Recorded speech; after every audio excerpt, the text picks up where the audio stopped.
The particular hadith narrated by Abu Sa Al-Khudri provides a significant viewpoint into gender inclusion in the Islamic faith during the era of Prophet Muhammad, peace be upon him. The account reveals a pivotal moment when women approached the Prophet to request a dedicated day for themselves to learn and absorb religious teachings and commandments.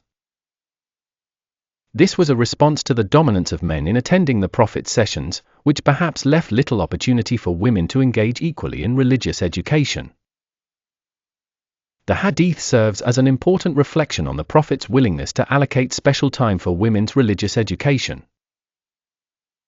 A notable action in the 7th century Arabian context, where women's rights and roles into religious and scholarly activities were not prominently recognized or facilitated. The Prophet's decision to encourage and make room for women to gather and learn underscores the gender-sensitive approach that Islam inherently holds. During one of these educational sessions, the Prophet made an enlightening declaration regarding the loss of children and the divine empathy and recompense therein, specifically towards women. He stated that a woman whose 3 children die will find protection by them from the hellfire.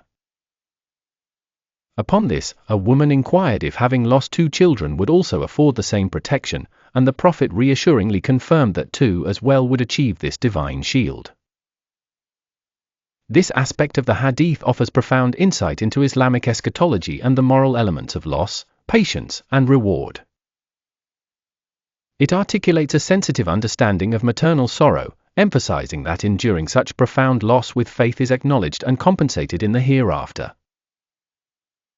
Interpretation of motivations and benefits. In a broader sense, this hadith emphasizes the compassion and understanding inherent within Islamic tenets concerning human suffering.